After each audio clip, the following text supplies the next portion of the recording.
ब्रह्म संबुद्धं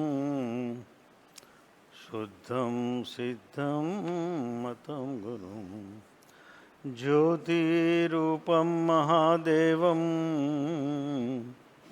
लोकालोकप्रकाशकं गतरागद्वेषमोहा सर्वपापविवर्जिता सर्वदा सर्वकालेषु ते भवन्तु जिनोत्तमा पवित्रं परमं ध्येयं परमानन्ददायकं भुक्तिमुक्तिप्रदं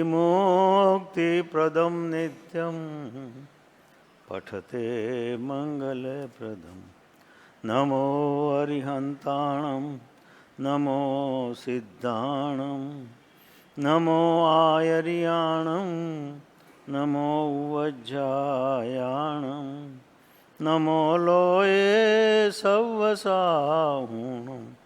ऐसो पंचनमुकारो सव्वपावपणासनो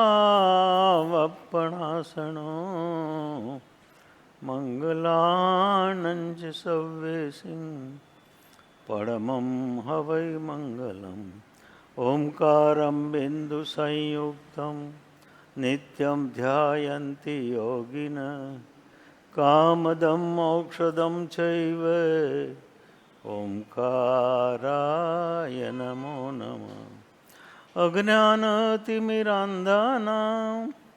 ज्ञानाञ्जनशलाकया नेत्रमुन्मीलितं येन तस्मै શ્રી ગુરુવે નમઃ. અત્યાર સુધીમાં આપણે જોયું કે જ્યાં સુધી આસક્તિનો બોધ નહીં થાય ત્યાં સુધી આસક્તિ નહીં છૂટે. આસક્તિ યથાર્થ સ્વરૂપમાં નહીં સમજાય ત્યાં સુધી આસક્તિ નહીં છૂટે. અને આસક્તિમાં ઉતર્યા સિવાય પણ આસક્તિ નહીં છૂટે. અનંતકાળથી આપણે આસક્તિમાં ઉતર્યા છીએ પણ સભાનતા નથી, જાગૃતિ નથી. જાગૃતિપૂર્વક જો આસક્તિમાં ઉતરીએ તો આસક્તિનો બોધ થાય, અને આસક્તિનો બોધ થાય તો આસક્તિ સાથેનું તાદાત્મ્ય છૂટી જાય. ત્યાં સુધી આસક્તિ સાથેનું તાદાત્મ્ય છૂટતું નથી. આપણે અનંતવાર પદાર્થો છોડ્યા છે, જીન દીક્ષા ગ્રહણ કરી છે. અનંત સંસારમાં અસંખ્યવાર મનુષ્ય ભવ મળ્યો છે અને જીન દીક્ષા આપણે ગ્રહણ કરી છે. એ કરવા છતાં પણ અંદરમાં આસક્તિ નથી છૂટી, કારણ કે આસક્તિનો બોધ પામ્યા નથી, પદાર્થનો બોધ પામ્યા નથી. અને પદાર્થનો બોધ પદાર્થથી મુક્ત કરે, પદાર્થની યથાર્થ સમજ પદાર્થથી મુક્ત કરે. જ્યાં સુધી પદાર્થની અધકચરી સમજ છે ત્યાં સુધી પદાર્થ પ્રત્યે રાગ ઉત્પન્ન થાય છે, અને પદાર્થની પૂરી સમજ અંદરમાં વૈરાગ્ય પેદા કરે છે. તો પદાર્થની યથાર્થ સમજ જાગૃતિપૂર્વક પદાર્થનો ભોગ પદાર્થમાંથી મુક્ત કરે છે. એ જ્યાં સુધી જાગૃતિ નહીં આવે એ આપણે ઓગ સંજ્ઞાએ ધર્મ કરીએ છીએ. આ છોડો, તે છોડો, ફલાણું છોડો, ઢીકણું છોડો, આદેશોના ઉપદેશોના કારણે આપણે એ તરફ ઢળીએ છીએ. પણ વસ્તુસ્થિતિ એ છે કે પદાર્થનું યથાર્થ સ્વરૂપ સમજાયા સિવાય પદાર્થ છોડી શકાશે નહીં. કૃપાળુદેવ એમ કહે છે કે આપણે હીરો સમજીને એક હીરો કાચમાં પકડ્યો, હાથમાં પકડ્યો હોય અને મુઠ્ઠીમાં જોરથી દબાવી રાખ્યો હોય, પણ જ્યારે સમજાય કે આ કાચનો ટુકડો છે ત્યારે છૂટતા કેટલી વાર લાગશે. એમ પદાર્થને અનંતકાળથી આપણે પકડીને બેઠા છીએ, પદાર્થમાં સુખ છે એમ સમજીને. પણ જે દિવસે પદાર્થનો બોધ થશે અને એમ સમજાશે પદાર્થમાં સુખ નથી, એ જ ક્ષણે પદાર્થમાંથી મુક્ત થશે અને જીવ અનાસક્ત ભાવમાં ઉતરી જશે. પદાર્થ છૂટી જશે. પદાર્થનો તિરસ્કાર કરવાની જરૂર નથી. પદાર્થની ધૂણા, ખેદ, નફરત, તિરસ્કાર, અવહેલના, અવગણના કરવાની જરૂર નથી. પદાર્થનો તિરસ્કાર કરવાથી પદાર્થ નહીં છૂટે. તિરસ્કારમાં પણ પદાર્થની પકડ છે અને આસક્તિમાં પણ પદાર્થની પકડ છે. બંનેમાં પદાર્થની પકડ છે, કારણ કે તિરસ્કારના કેન્દ્રમાં પણ પદાર્થ છે અને રાગના કેન્દ્રમાં પણ પદાર્થ છે. એ પદાર્થનું યથાર્થ સ્વરૂપ સમજ્યા સિવાય પદાર્થથી મુક્ત નહીં થઈ શકાય. એને ચેતનનું યથાર્થ સ્વરૂપ સમજ્યા સિવાય ચેતનાનો બોધ પણ નહીં થઈ શકે. બંને સમજવા પડશે. પદાર્થનું યથાર્થ સ્વરૂપ પણ સમજવું પડશે અને ચેતનાનું પણ યથાર્થ સ્વરૂપ સમજવું પડશે. માટે ભગવાન મહાવીરે કહ્યું કે બંધનમ પરિજાણ્યા બંધનમ પરિછેદ્યા. પરિજાણ્યા, પરી એટલે ચારે તરફ. ચારે તરફથી બંધનને જાણો, બંધનને સમગ્રપણે જાણો, યથાર્થપણે જાણો, અનુભવપૂર્વક જાણો, એને પૂર્ણ સમજપૂર્વક જાણો. પદાર્થની પૂર્ણ સમજ જ અંદરમાં વૈરાગ્ય પેદા કરે છે. પદાર્થની અધકચરી સમજ રાગ પેદા કરે છે. એટલા માટે કહ્યું પદાર્થને યથાર્થપણે જાણવું.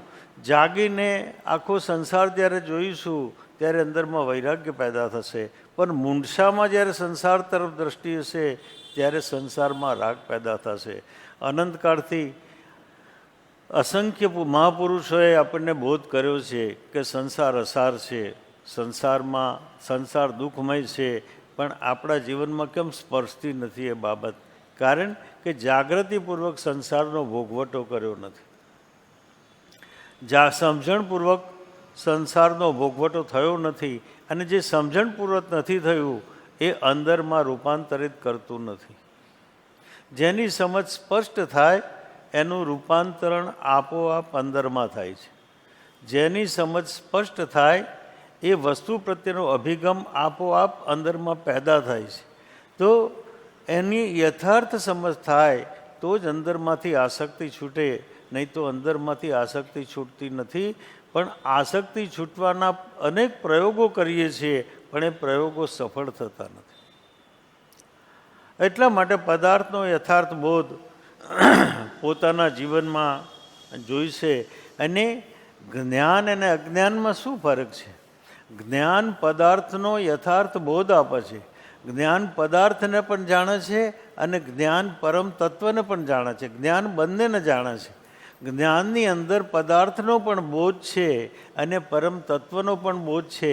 અને એ પણ સમજાય છે કે પદાર્થમાં સુખ નથી અને પરમ તત્વમાં સુખ સિવાય બીજું કંઈ નથી. એ પણ સમજાય છે. એ સમજાવવાના કારણે સહજ સ્વરૂપે પદાર્થો છૂટી જાય છે. સહજ સ્વરૂપે પદાર્થો છૂટી જાય છે. અને જે પદાર્થો સહજ સ્વરૂપે છૂટે છે એ પદાર્થો જીવનમાં પાછા ફરતા નથી. પણ પરાણે પદાર્થોને છોડ્યા હશે તો ચેતના પાછી પદાર્થ તરફ વહી જશે, પદાર્થ તરફ ચાલી જશે. કારણ કે પદાર્થનો યથાર્થ બોધ આપણા જીવનમાં પ્રગટ થયો નથી. તો આ વિચાર આપણા જીવનમાં આપણે પ્રગટાવવો પડશે.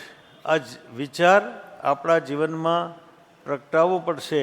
અને જ્યારે જગતની પરિસ્થિતિનો યથાર્થ બોધ થાય છે ત્યારે અંદરમાં વિરક્તિનો ભાવ પેદા થાય છે, વૈરાગ્યનો ભાવ પેદા થાય છે. અને વૈરાગ્યનો ભાવ પેદા થતાની સાથે જ ચેતના અંતર્મુખી બને છે અને અંતર સાથે જોડાણ થાય છે. ત્યાં સુધી વાસ્તવિક અંતર સાથે જોડાણ થતું નથી, પણ ઓગ સંજ્ઞાએ ધર્મ થાય છે, વ્યવહારિક ધર્મ થાય છે. આંતરિક ધર્મ અંદરમાં થતો નથી, એટલે જ્ઞાન પરિણામ પામતું નથી. હવે કૃપાળુદેવ એમ કહે છે કે જ્ઞાન અને અજ્ઞાનમાં શું ફરક છે? અજ્ઞાન પણ જ્ઞાનનું સ્વરૂપ છે. જ્ઞાન તો જ્ઞાનનું સ્વરૂપ છે જ, પણ અજ્ઞાન પણ જ્ઞાનનું સ્વરૂપ છે, પણ એ વિકૃત સ્વરૂપ છે. અજ્ઞાન પણ જ્ઞાનનું જ સ્વરૂપ છે, પણ એ વિરુદ્ધ સ્વરૂપ છે.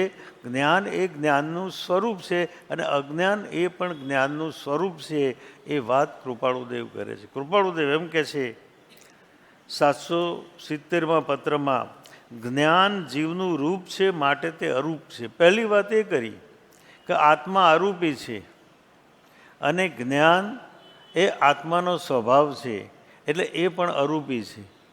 તો જ્ઞાન અરૂપી છે. તે જ્ઞાન વિપરીતપણે જાણવાનું કાર્ય કરે છે. એ જ્ઞાન બે કામ કરે છે. સમ્યક પ્રકારે પણ જાણે છે અને વિપરીત પ્રકારે પણ જાણે છે. જ્ઞાનની બે ચાલ છે. એક જ્ઞાનની સમ્યક ચાલ છે અને એક જ્ઞાનની વિપરીત ચાલ છે. બંને ચાલ છે. એક સ્વાભાવિક ચાલ છે અને એક વિભાવિક ચાલ છે. જ્ઞાન બે ચાલમાં ચાલે છે. જ્યારે સ્વાભાવિક ચાલમાં ચાલે છે ત્યારે ચૈતન્યનો બોધ પ્રગટ થાય છે, પણ જ્યારે વિપરીત ચાલમાં ચાલે છે ત્યારે જગત પ્રત્યે આસક્તિને મમત્વ પેદા થાય છે. ત્યારે જગત પ્રત્યે આસક્તિને મમત્વ પેદા થાય છે અને એમાંથી સંસાર ઊભો થાય છે. તો જ્ઞાન જીવનું રૂપ છે, માટે તે અરૂપી છે ને જ્ઞાન વિપરીતપણે જાણવાનું કાર્ય કરે છે ત્યાં સુધી તેને અજ્ઞાન કહેવું એ નિર્ગંથ પરિભાષા કરી છે. જ્ઞાન જ્યારે વિપરીતપણે પ્રવર્તન કરે છે ત્યારે અજ્ઞાન દશા છે. જ્ઞાન જ્યારે સમ્યક પ્રકારે પ્રવર્તન કરે છે ત્યારે જ્ઞાન સમ્યક છે. તો જ્ઞાનની જે બે ચાલ છે એમાં એની ચાલ બદલવાની છે. જ્ઞાનની ચાલ બદલવાની છે. જ્ઞાનની જે વિપરીત ચાલ છે એમાંથી જ્ઞાનની સમ્યક ચાલ થાય તો અંદરમાં ચૈતન્યનો બોધ પ્રગટ થાય, પણ વિપરીત ચાલ થાય તો સંસાર તરફ રાગ ઉત્પન્ન થાય. એટલે જ્ઞાનની ચાલ જ્યાં સુધી નહીં બદલાય ત્યાં સુધી આંતરિક અવસ્થામાં રૂપાંતરણ થતું નથી. ઓગ સંન્યાએ પદાર્થોનો કરેલો ત્યાગ પદાર્થોની સ્મૃતિ આપશે. આપણે ઉપવાસ કર્યો હોય અને એ દિવસે પદાર્થો છોડી દીધા, પણ પારણાની ચિંતા ખરી કે નહીં? પારણાની ચિંતા થાય છે કે નહીં? તો પદાર્થો છોડ્યા છે પણ છૂટ્યા નથી, કારણ કે પદાર્થનો યથાર્થ બોધ થયો નથી. ઉપવાસે કર્યો છે એટલે કર્તૃત્વ અંદરમાં પડેલું છે, અને જ્યાં કર્તૃત્વની ચાલ છે ત્યાં અંદરમાં કંઈ છૂટતું નથી પણ પકડાતું જાય છે. તો કહે છે કે જ્ઞાન જીવનું રૂપ છે, માટે તે અરૂપી છે ને જ્ઞાન વિપરીતપણે જાણવાનું કાર્ય કરે છે ત્યાં સુધી તેને અજ્ઞાન કહેવું એવી નિર્ગંથ પરિભાષા કરી છે. પણ એ સ્થળે જ્ઞાનનું બીજું નામ જ અજ્ઞાન છે એમ જાણવું. તો એ જ જ્ઞાનનું બીજું નામ અજ્ઞાન કહીએ છીએ. અજ્ઞાન એટલે જ્ઞાનનો અભાવ નથી, જ્ઞાનનું વિપરીતપણું છે. અજ્ઞાન એ જ્ઞાનનો અભાવ નથી, જ્ઞાનનું વિપરીતપણું છે. એને વિપરીતપણું અંદર હોવાના કારણે સંસાર પ્રત્યે રાગ ઉત્પન્ન થાય છે, સમજ ઊંધી થાય છે. જ્ઞાન વિપરીત થાય છે એટલે તો અવળી સમજ પેદા થાય છે, અને અવળી સમજ પેદા થવાના કારણે પદાર્થોમાં, વસ્તુઓમાં, સંજોગોમાં અને ઘટનાઓમાં રાગ ઉત્પન્ન થાય છે. એની અંદર રાગ ઉત્પન્ન થાય છે અને સંસારનો અનુબંધ થવાનો શરૂ થાય છે, ચાલુ થાય છે. તો જ્ઞાનનું બીજું નામ અજ્ઞાન હોય તો જ્ઞાનનું બીજું નામ અજ્ઞાન નથી, જ્ઞાનની વિપરીત ચાલે અજ્ઞાન છે. અહીં શ્રી કૃપાળુદેવ દલીલ કરે છે, જ્ઞાનનું બીજું નામ અજ્ઞાન હોય તો જેમ જ્ઞાનથી મોક્ષ થાય એમ કહ્યું છે, તેમ અજ્ઞાનથી પણ મોક્ષ થવો જોઈએ. જ્ઞાનથી જેમ મોક્ષ થાય એમ અજ્ઞાનથી પણ મોક્ષ થવો જોઈએ. જો જ્ઞાનનું જ બીજું નામ અજ્ઞાન હોય તો જ્ઞાનનું બીજું નામ અજ્ઞાન નથી, પણ જ્ઞાનની ચાલ અજ્ઞાન છે. જ્ઞાનની વિપરીત ચાલ અજ્ઞાન છે. જ્ઞાન જ્યારે વિપરીત દિશામાં એટલે પદાર્થ તરફ જ્યારે ઢળેલું હોય છે ત્યારે જ્ઞાન અજ્ઞાન રૂપે પરિણામ પામે છે. એ જ જ્ઞાન, જ્ઞાન એ જ છે, જ્ઞાન બીજું નથી. જ્યારે સમ્યક સમજ પેદા થાય છે ત્યારે એ જ જ્ઞાન સમ્યક પ્રકારે પરિણામ પામે છે, અને સમ્યક પ્રકારે પરિણામેલું જ્ઞાન સમ્યક પરિણામ પેદા કરે છે. તો જ્ઞાનની ચાલ ઉપર આધાર છે કે જ્ઞાનની ચાલ કેવી છે. સાધકે જ્ઞાનની પોતાની ચાલ જોવી જોઈશે. આપણે પદાર્થોને ધિક્કારીએ છીએ, સંસારને ધિક્કારીએ છીએ, કોઈને ધિક્કાર કરવાની જરૂર નથી, આપણા જ્ઞાનની ચાલ બદલવાની જરૂર છે. સંસારને ધિક્કારે શું થશે? સંસાર અસુચિથી ભરેલો છે. જ્ઞાની ક્યારે પણ કહેતા નથી કે સંસાર અસુચિથી ભરેલો છે. જ્ઞાની ક્યારે પણ કહેતા નથી કે સંસાર અસાર છે, કારણ કે જેટલા મહાપુરુષો થયા એટલા સંસારમાં થયા છે. જેટલા અવતારી પુરુષોનું અવતરણ થયું એટલું સંસારમાં થયું છે. ગણધરોનું અવતરણ પણ સંસારમાં થયું છે. તો સંસારને અસાર કેવી રીતે કહીશું? સંસાર પણ સાર છે અને પરમ તત્વ પણ સાર છે, પણ સંસારમાં પોતાની અનુભૂતિ થતી નથી માટે અસાર છે. જ્યાં પોતે પોતાની અનુભૂતિ કરે ત્યાં સાર છે, અને જ્યાં સુધી પોતે પોતાની અનુભૂતિ નહીં કરે ત્યાં સુધી અંતરમાં સમાધાન થવાનું નથી. અંદરમાં શાંતિનો અહેસાસ થઈ શકતો નથી. એટલે જ ચિત્તમાં એક પ્રકારનો સંઘર્ષ છે જે આપણને દેખાતો નથી, પણ અંદરમાં એક સૂક્ષ્મ સંઘર્ષ છે. અંદરમાં ચેતના પોતાના ગુણો ખીલવવા માટે કોશિશ કરે છે અને જીવની પોતાની ચાલ વિપરીત છે. એટલે વિપરીત ચાલ અને પોતાના ગુણો એ બંને વચ્ચેનો સંઘર્ષ જીવનમાં ચાલ્યા કરે છે. અને સંઘર્ષનું પરિણામ અથવા સંઘર્ષનું નામ જ સંસાર. એ જે સંઘર્ષ ચાલે છે એનું નામ જ સંસાર છે. જે દિવસે વિપરીત ચાલ મટી જશે એ દિવસે સંઘર્ષ મટી જશે, અને સંઘર્ષ મટી જશે ત્યાં જ જ્ઞાનની ચાલ સમ્યક થશે. જ્ઞાનની ચાલ સમ્યક થતાં સમ્યક દર્શનનો બોધ આપોઆપ અંદરમાં પ્રગટ થાય છે. આ જરા થોડું સમજવામાં કઠિન છે, પણ સમજવું તો પડશે. જ્ઞાનની ચાલ નહીં બદલાય ત્યાં સુધી અંદરમાં અવસ્થા પ્રાપ્ત નહીં થાય. અંદરમાં અવસ્થા પ્રાપ્ત નહીં થાય. આપણી વૃત્તિઓ આપણે નાખી છે અંદર. વૃત્તિઓ એના મેળે અંદર આવી નથી. પદાર્થના રસના કારણે વૃત્તિઓને, પદાર્થ અથવા વ્યક્તિના રસના કારણે વૃત્તિઓ અંદરમાં નાખેલી છે, અને વૃત્તિ વિચાર દ્વારા અંદરમાં ગઈ છે. વૃત્તિનું પ્રવેશ દ્વાર વિચાર છે. જ્યાં સુધી વિચાર એ તરફ નહીં ઢળે ત્યાં સુધી અંદરમાં વૃત્તિ બનતી નથી. કારણ કે વિચાર ઘૂંટાય. વિચાર ઘૂંટાય ત્યારે ભાવના બને, ભાવના ઘૂંટાય ત્યારે સંસ્કાર બને, સંસ્કાર ઘૂંટાય ત્યારે બોધ બને, અને બોધ ઘૂંટાય ત્યારે સંજ્ઞા બને. તો આખી સંજ્ઞા એટલે સ્વાભાવિક રીતે થતો વ્યવહાર અથવા સ્વાભાવિક રીતે જીવાતી અવસ્થા એ પોતાની સંજ્ઞા છે. પણ એ સંજ્ઞા થવાનું કારણ વિચાર છે. વિચારથી અંદરમાં પ્રવેશ થાય છે. એટલે વિચારથી જ છૂટાય અને વિચારથી જ બંધાય. જીવ વિચારથી જ છૂટે છે ને વિચારથી જ બંધાય છે. એટલા માટે કૃપાળુદેવે કહ્યું કે આત્મભ્રાંતિ સમ રોગ નહીં, સદગુરુ વૈદ્ય સુજાણ, ગુરુ આજ્ઞા સમ પથ્ય નહીં, ઔષધ વિચાર ધ્યાન. ધ્યાનના બે જ સાધનો આપ્યા, વિચાર અને ધ્યાન, વિચાર અને ધ્યાન, વિચાર અને ધ્યાન. વિચાર પોતાની દિશા બદલે તો એ જ ભાવના, એ જ સંસ્કાર છૂટવાના શરૂ થાય. વિચાર પોતાની દિશા ન બદલે તો એ ભાવના અને સંસ્કાર અંદરમાં દ્રઢ થાય. પણ એના પાયામાં વિચાર છે. એના પાયામાં વિચાર છે. એટલે એક બાજુ ચૈતન્યનો વિચાર કરવો પડશે અને બીજી બાજુ પદાર્થનો વિચાર કરવો પડશે. અને સમ્યક સમજ જો એમાંથી પ્રાપ્ત થાય તો સમ્યક બોધ થાય. સમ્યક બોધ થતાની સાથે ચેતના રૂપાંતરિત થાય છે અને અંતર્મુખી બની જાય છે.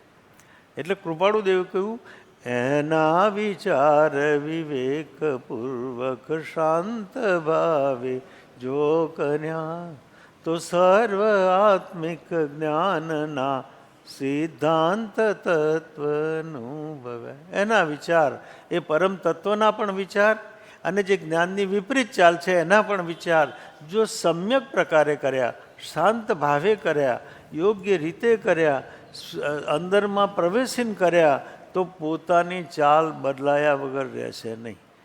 એટલે કહ્યું કે સિદ્ધાંત તત્વ અનુભવ્યા તો સિદ્ધાંત અંદરમાં અનુભવમાં આવશે. જીવના ગુણોનો અનુભવ થશે, ચૈતન્યના ગુણોનો અનુભવ થશે. પણ પોતાની ચાલ યથાર્થ હોય તો, યથાર્થ ચાલ ન હોય તો એ ગુણોનો અનુભવ થઈ શકતો નથી. પોતે એ ગુણોનો માલિક હોવા છતાં એ અનુભવ થઈ શકતો નથી.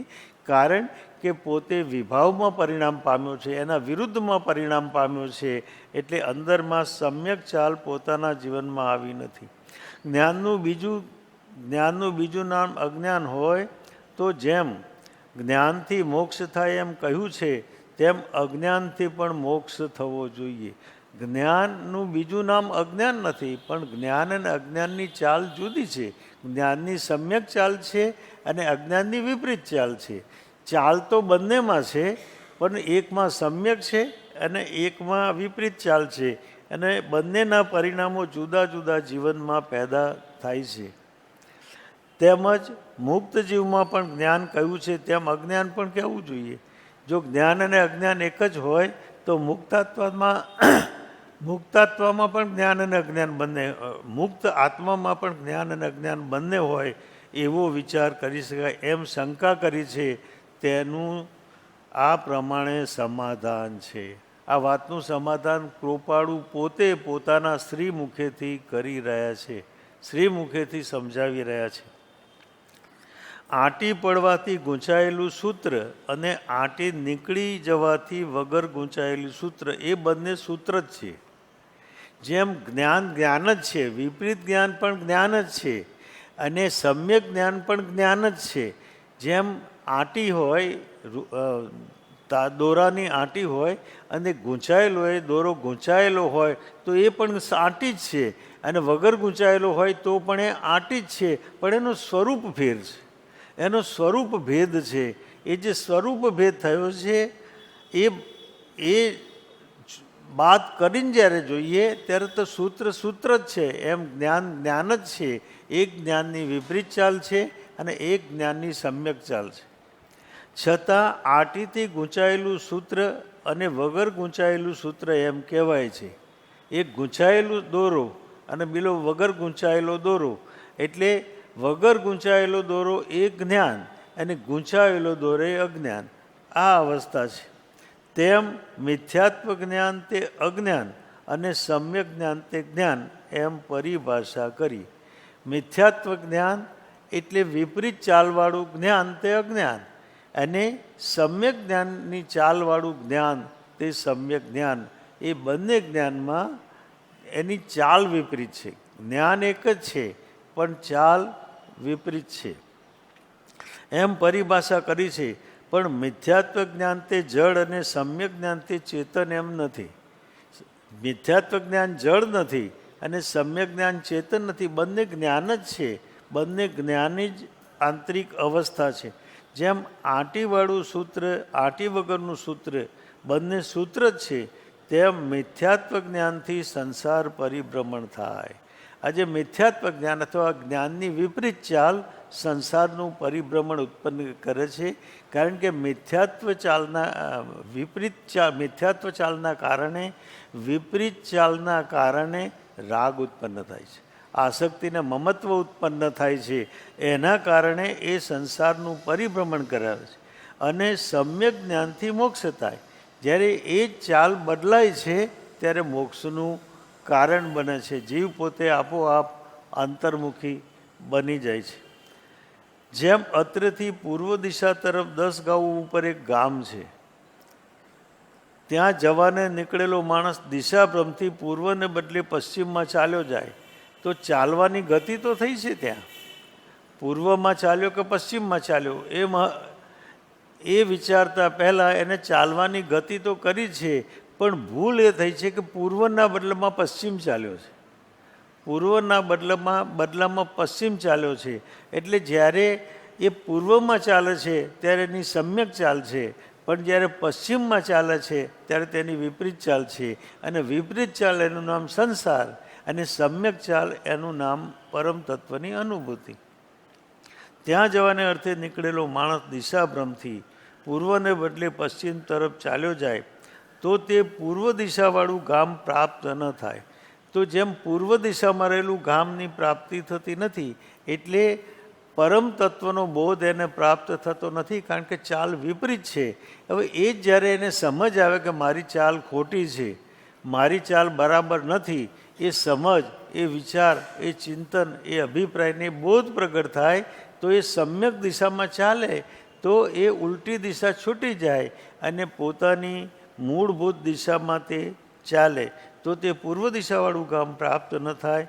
પણ તેથી તેણે ચાલવારૂપ ક્રિયા કરી નથી એમ કહી ન શકાય. એને ક્રિયા તો કરી છે પણ દિશા ખોટી છે.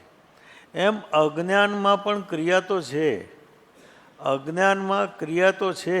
પોતાના શક્તિને સામર્થ જે મળ્યા છે, શક્તિને સામર્થ તટસ્થ છે. એ એક વાત સમજી લેવા જેવી છે કે જે ચેતનામાંથી શક્તિને સામર્થ પ્રગટ થાય છે અથવા અનંત વીર્યમાંથી જે શક્તિ પ્રગટ થાય છે એ તટસ્થ છે, પણ જીવ પોતે એને ક્યાં વાપરવી એ નક્કી કરે છે.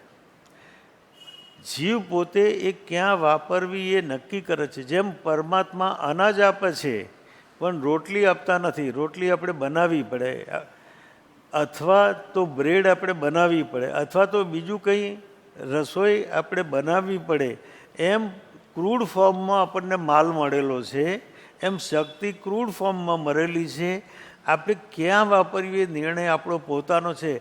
આટલી સ્વતંત્રતા પરમાત્માએ આપણને આપેલી છે.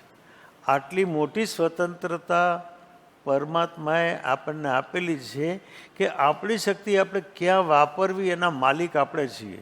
નિર્ણય આપણો જોઈએ. જેમ કે પોતાને વારસામાં મળેલી લક્ષ્મી હોય અને પોતાના પિતાનો દેહ છૂટી જાય પછી વારસામાં મળેલી લક્ષ્મી જેને મળી છે એ પોતે લક્ષ્મીનો ઉપયોગ કરવા માટે સ્વતંત્ર છે. એને સત્કાર્ય કરવું હોય તો એના માટે પણ સ્વતંત્ર છે અને દુષ્કાર્ય કરવું હોય તો એના માટે પણ સ્વતંત્ર છે. એમ જે અંદરમાંથી ચેતસિક શક્તિ પેદા થાય છે, જે ચેતનાની શક્તિનો આવિર્ભાવ થાય છે, એ તટસ્થ છે, એ ન્યુટ્રલ છે.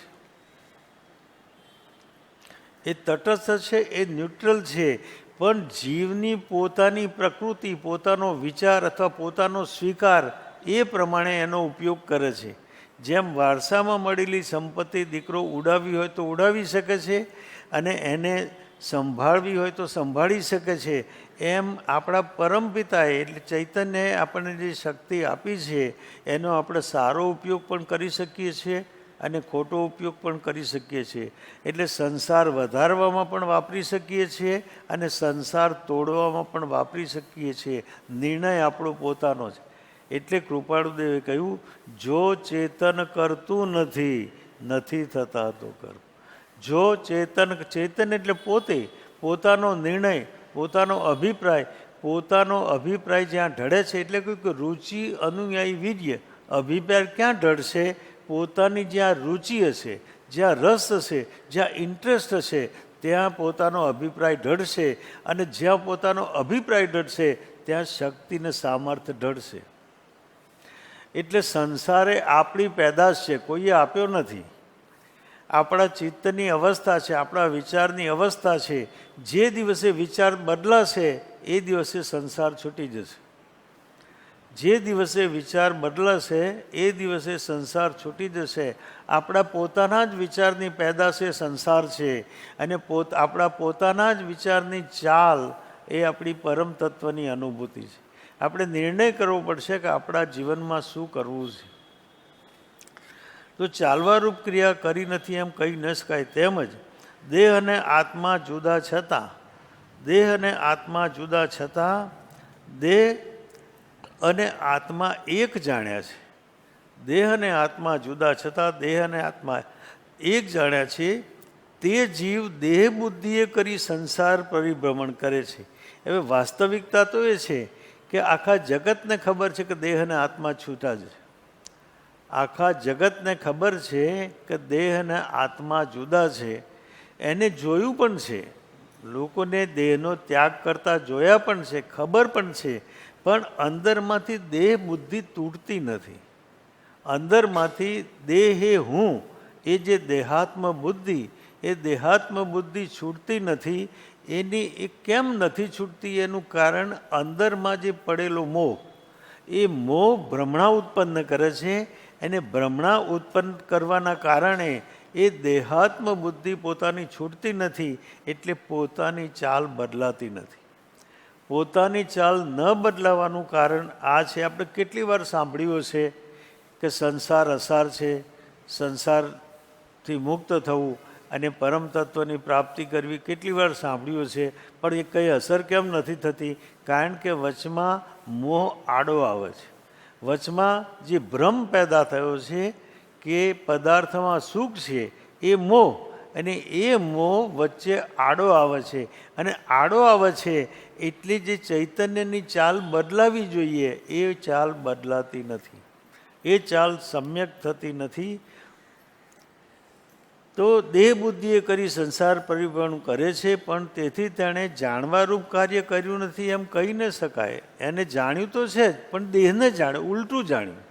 જાણવારૂપ કાર્ય તો કર્યું, પણ જે જાણવા જેવું હતું એને ન જાણ્યું.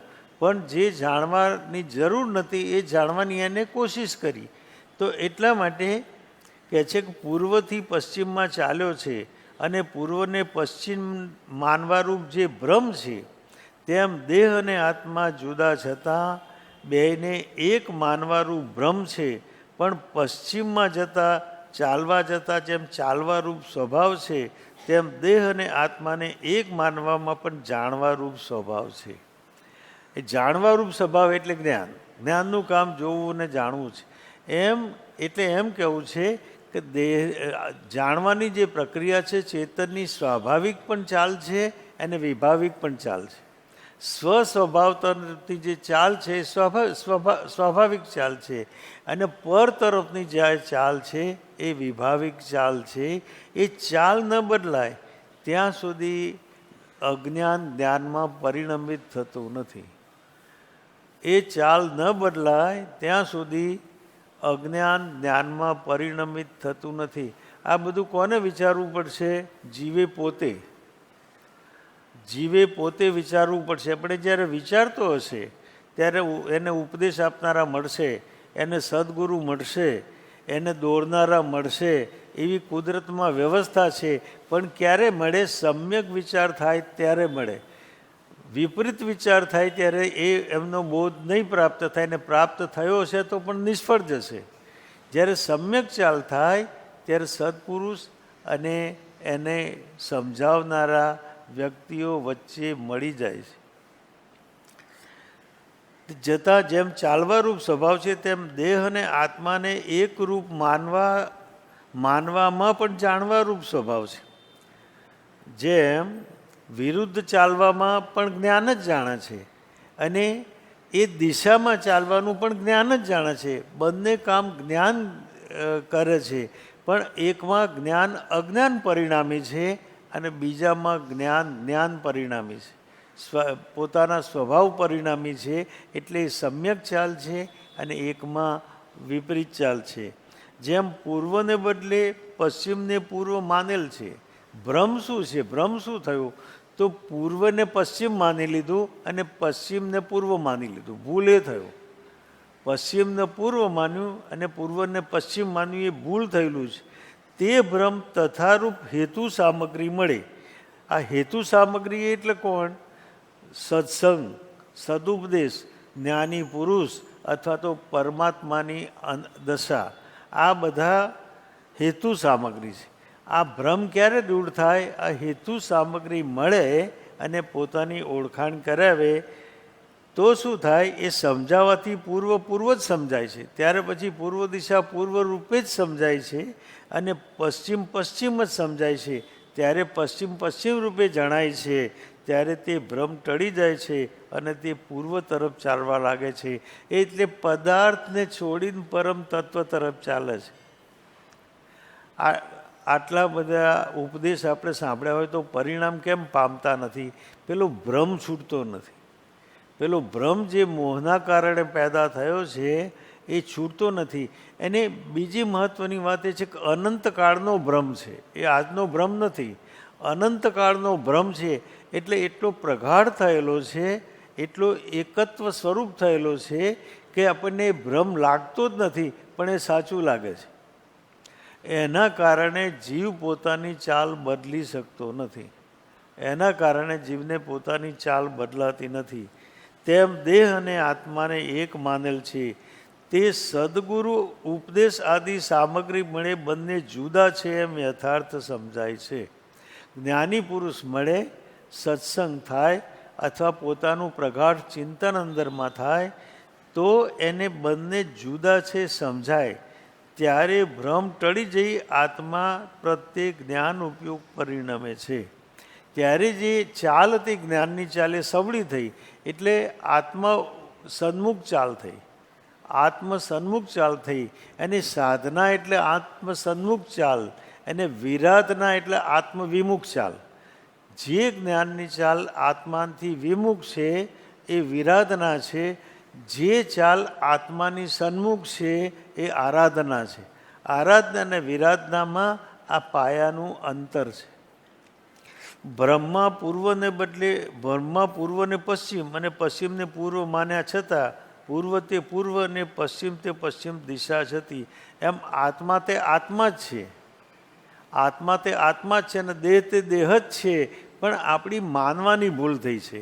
વસ્તુ બદલાઈ નથી, વસ્તુ તો જેમની છે તેમ છે, પણ આપણી માનવારૂપ જે ભૂલ થઈ છે એ સુધારવાનું શું છે? આપણી માન્યતા, આપણી માનવાની ભૂલ સુધારવાની જરૂર છે.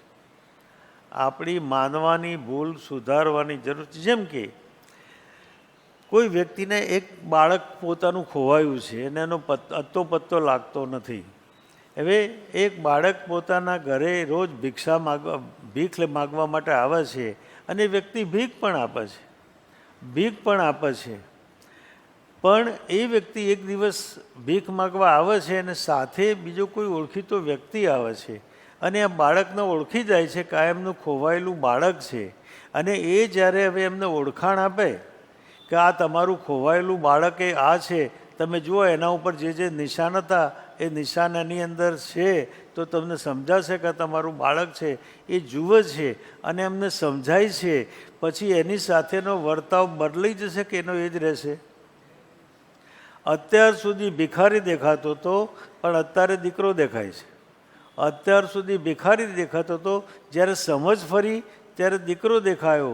એમ અજ્ઞાનના કારણે, જ્ઞાનની વિપરીત ચાલના કારણે સંસાર સારો લાગતો હતો. હવે એમ કહે છે કે સંસાર જે હોય ખરો, પણ મને સંસારમાં રસ નથી. ત્યાંથી વૈરાગ્યની ઝલક ઉઠે છે, ત્યાંથી વૈરાગ્ય પ્રગટ થાય છે. તો સમજ વગર વૈરાગ્ય ઉઠતો નથી, સમજ વગર વૈરાગ્ય અંદરમાં પ્રગટતો નથી. જ્યાં સુધી સમજ અંદરમાં પ્રાપ્ત નહીં થાય ત્યાં સુધી વૈરાગ્ય પોતાનામાં પ્રગટતો નથી. આ વાત આટલે આપણે રાખીએ છીએ. સાંજે આનાથી આગળનો સ્વાધ્યાય જોઈશું. હવે ધ્યાનનો પ્રયોગ હવે આપણે શરૂ કરીએ છીએ.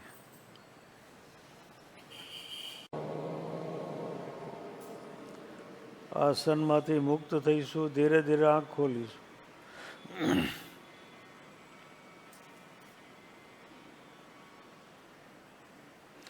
હરિહંત ભજો, હરિહંત ભજો, હરિહંત તવા હરિહંત ભજો.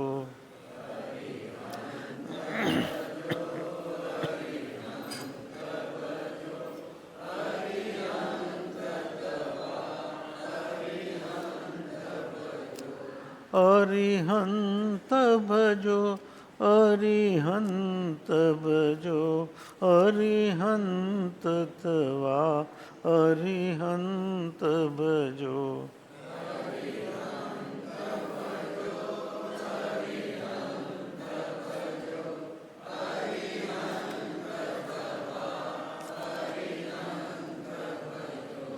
વિતરાગ ભજો, વિતરાગ ભજો, વિતરાગ થવા વિતરાગ ભજો.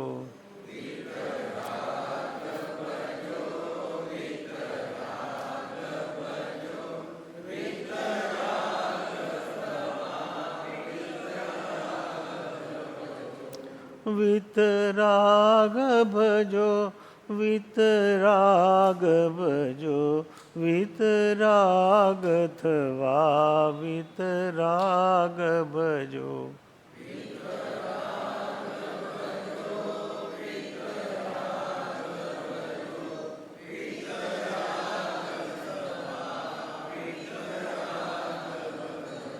ભગવંત ભજો, ભગવંત ભજો, ભગવંત થવા ભગવંત ભજો.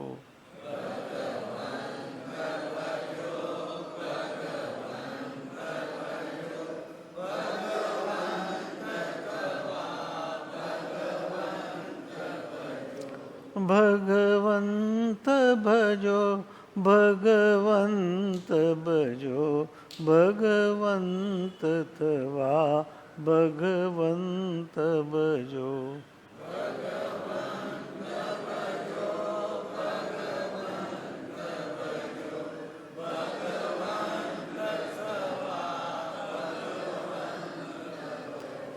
આ સેશન અહીં પૂરું થાય છે. સૌને ધામ અનંત સો સંત છે दिन रात रहे तद ध्यानमयि पर शांति अनंत सुधामय जय प्रणमो पदते वरते जयत ओ प्रणमो पदते वरते जयते ओ